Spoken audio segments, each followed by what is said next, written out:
Hello mga kabibigong, welcome back sa ating bagong YouTube channel. Ito ang pinakamaingay na YouTuber sa lahat ng YouTube. Ako si Kabibig, maglabag-labag na ta with evidence na ko po natusta itong witness na si NBI agent Kalilong. Grabe din itong si Senator Alan Peter Cayetano. Talagang grabe kong magtanong punto por punto. Ang tinanong ni Senator Alan Peter Cayetano mga kabibig kay NBI agent John Mark Kalilong, sabi niya dito, Cayetano asked the witness to explain the steps he personally took to evaluate the credibility of the alleged threats against both the President and the Vice President that surfaced during November 23, 2024 online press conference. He likewise inquired how the witness himself appreciated the statements and whether he considered them to constitute a conditional threat or an active threat. At dito, nasupalpal talaga si Kalilong, mga kabibig. Sabi ng netizen, the best talaga si APC. Nanood ako ng buong hearing para lang makita kung ano naman ang gagawin ni Win. Cross-stitch ba or maglista pa rin ng noisy? Huy, in fairness, sa si Senator Win Gatchalian, nagsalita kayo na kabibig. May mga question siya tungkol sa kredibilidad ng witness. So meaning, if the senator judges are checking the credibility of the witness, so iniisip nila kung nagsasabi ba ito ng totoo or hindi. 'Di ba? That is only a conditional threat. Bravo, Sir Alan. The best, Sir APC. So, sana kung nandyan si Marcoleta, dalawa sana silang magtusta kay NBI agent Kalilong. Sana, no? Pero, Senator Cayetano, si ni Marcoleta, nandun na kasi sa kawawa din si Senator Marcoleta, kabibig. Di na yata memorize ang script nila. Good job, Senator Alan Peter Cayetano. God bless you, Senator Alan. Brilliant, Senator Alan. Yan, tustahin mo ang witness na yan. Kawawa si Kalilong. Huwag kang magsisisi sa bandang huli. Witness ka dyan. Napakagaling naman ni Senator Alan Peter Cayetano. Bravo. Sa depensa kasi, they just can only ask questions and they can either confirm or not confirm sa mga witnesses. Pero itong Senator Judge, talagang tanungan kung tanungan talaga. Wala makapagpigil na Senator Judge kung ano ang kailangan itatanong sa witnesses, mga kabibig. So, yun kabibig, ito panoorin nyo ang video. Ako feeling ko talaga talagang natusta si NBI agent Kalilong pala. Panoorin niyo ang video. Judge Thank Alan you very much. Cayetano. You Appreciate may proceed, sir. You have 2 minutes. A question for the witness, and maybe to put all of us in check, I don't mind if any of the counsel says na medyo hindi maayos yung question. I mean, given what happened yesterday and today, and there are questions that could prejudice the case either way. As long as we call each other out respectfully, to the both counsels, you cannot correct a senator judge, but I don't mind if you think it prejudices. That's your duty to your client. Yes, sure. So this isn't the start of the 2 minutes yet.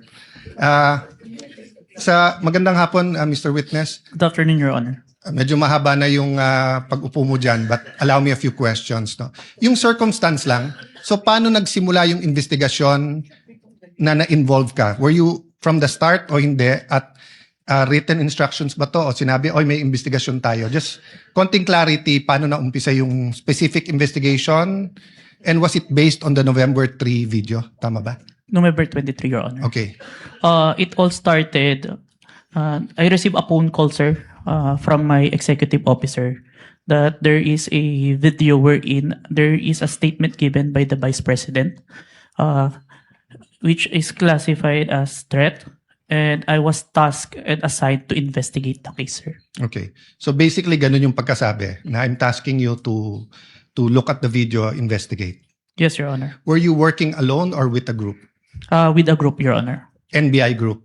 Yes, Your Honor. And was this, is there an interagency also or just purely NBI? Don't have personal knowledge. Maybe our chief, sir, has the Okay. knowledge on that, sir. Yes. No, that's all I asked for naman, yung personal knowledge. Yes, Your Honor. So pakiulit mo yung yung sinabing, how exactly sinabi sa'yo na tignan mo yung video, imbestigahan mo, or may statement? So, To be specific, sir, as far as I remember, may statement si Vice President regarding the November 23 press conference na kung saan may pagbabanta na naganap, Okay. pakiimbestigahan. pakiimbestigahan. So, ganun ka-general. Yes May po. pagbabantang naganap, pakiimbestigahan. Yes po. And you proceeded by watching the video. Yes, Your Honor. And when you watched the video, you got to the part na may pagbabanta. No, Your Honor, I first don't know which part of that. So, you watched the whole video, of course. First, the clippings, Your Honor. Okay. Then, I look for the whole video, Your Honor. Then you watched the whole video. Yes, Your Honor. And thank you for your honesty. So, after the clipping, tapos the whole video, what did you do next? You reported or you made your recommendations? I don't understand the process lang kasi. Upon identifying the whole video, I informed my executive officer that I identified the video, Your Honor. And then yung sinabi mo yesterday, then you started looking for patterns. That's why you looked at yung dating mga video ni Vice President. Yes, Your Honor. So you started investigating the threat against the President, the First Lady, and the former Speaker of the House. Yes, Your Honor. Did you investigate the threat against the Vice President? We tried, Your Honor. How did you try? It is included in our letter to the Vice President, Your Honor. That's why we were inviting her to proceed to our office to investigate the threats to her life, Your Honor. How about the vlogger who asked her about Oplan or whatever they call that Romanov? Did you invite them? Yes, Your Honor. And did they testify? The Princess Maui did not appear, Your Honor. Did not appear. Did you also look for previous videos that are threatening to the Vice President? We look on the Romanov part, Your Honor. Okay. But we identify a different person who first mentioned the Romanov, Your Honor. Did you coordinate with the PSG? I have no personal knowledge, Your Honor. You yourself? Yes, Your Honor. Maybe our chief, Your Honor. Yeah. But you are aware that the primary responsibility of protecting both the President and the Vice President is the PSG. Yes, Your Honor. So isn't it fair to say that any investigation against a threat to the first family, the president or the vice president, you would normally ask the PSG if they received any threat? I have no personal knowledge, Your Honor. No, I'm asking, hindi ba normal sa investigation kung sino yung primary agency na taga-protekta na lumalaban dun sa threat ay tatanungin natin? Yes, Your Honor. So bakit hindi tinanong ng NBI ang PSG? Or in your case, why didn't you ask the PSG? Maybe it can be answered by a chief, Your Honor. No, I'm not. I will ask your chief also. I'm asking you, when they said, look at this, you looked at other videos, you tried to get Princess Maui, you tried to get the vice president, but you didn't contact the PSG for the first lady, for the president, and for all you know, the PSG will tell you right there and there, the threat is real, or the PSG will say, politika lang yan. Diba? Both the vice president and the president are protected by the PSG. So why wasn't so nakalimutan lang or wala sa procedure nyo or Your Honor, there is already a statement from the National Security Council, Your Honor, that it is an active threat, Your Honor. That's why we start investigation. Yes, and the primary group that will know if it's an active threat is the PSG. So if this was the United States, it will be the Secret Service. So whether the FBI or the CIA, state troopers, the federal marshals, kung sino man mag-iimbestiga, parati nilang tatanungin yung Secret Service. So I'm just curious why we did not ask the PSG input. Kindly wind up, Senator Cayetano. Senator Okay. Judge Cayetano. So my last question is, how did you characterize the threat of the Vice President to the President? Given that ang exact words niya, huwag kang mag-alala ma'am sa security ko kasi may kinausap na akong tao, sinabi ko sa kanya, kapag pinatay ako. So that I'll be fair to you and not vague, no? Did that phrase, kapag pinatay ako, have any bearing in your investigation? Yes, Your Honor. And what was that bearing or thoughts in your mind? First of all po, dun sa statement, may nakausap na po. It already took place before pa yung mangyari yung meeting. And nung Excuse me. condition, I'm not talking about yung may kinausap Apo. na para pumatay. Ang sinasabi ko yung sinabi niya na pag pinatay ako. yes, Your Honor. How did that affect your investigation?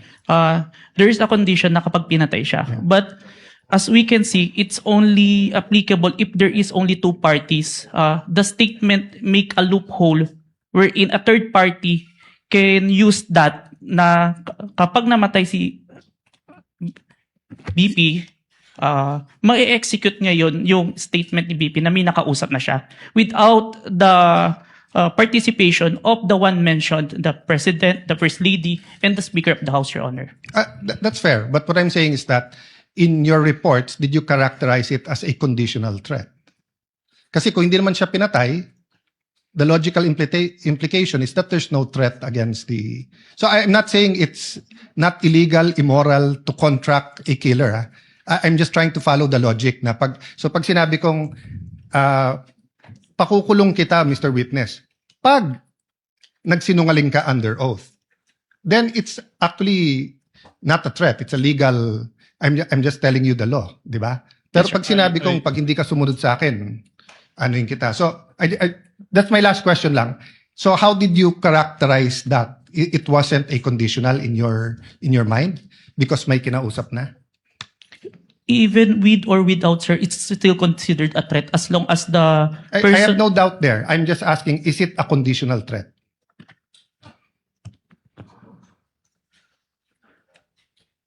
Based on our affidavit, sir, I believe it's conditional, which...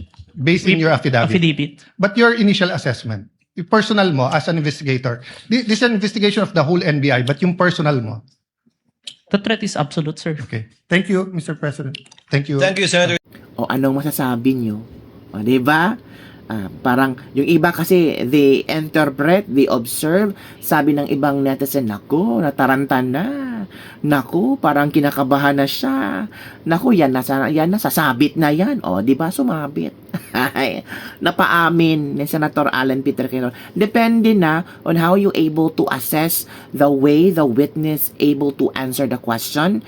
Kasi si Senator Alan Peter Cayetano, lawyer din yan. Alam niya kung nagsisinungaling, alam niya kung gawa-gawa lang ang mga statement ng witness. And it's up to the senator judges also because they have their different criteria on whether kung nagsasabi ba ng katotohanan ang witness or hindi. Ikaw, Kabibig, ano sa palagay nyo nagsasabi na ng katotohanan ang witness?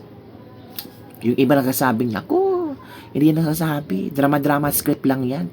Pero yung iba, naku, bilib ako sa witness na iyan. Hindi natatakot magsalita. Ano ba ang sa video? Ano bang pwede witness na doon? Ang sa kanya kasi, chinecheck kung original ba yung video, kung meron bang threat doon. Pero kung yung video na yan, 2 hours and something, napanood na niyang maraming Pilipino and we have different perception, different interpretation sa video na iyon, Kabibig. Ikaw, kahapon kasi si Risa Hontiveros nagsalita din. Based sa video, wala namang proof. Diba sabi ni Risa Hontiveros? Paano ito mauugnay sa grounds for impeachment na wala namang proof nakikita doon? Oy, Risa, naka-points ka doon. So yun lang, Kabibig, ang ating Deslebag-lebag for the day. Don't forget to like, subscribe, and share this video para sa mga latest trending news na ating pag-usap-usapan. Bye everyone, see you next time.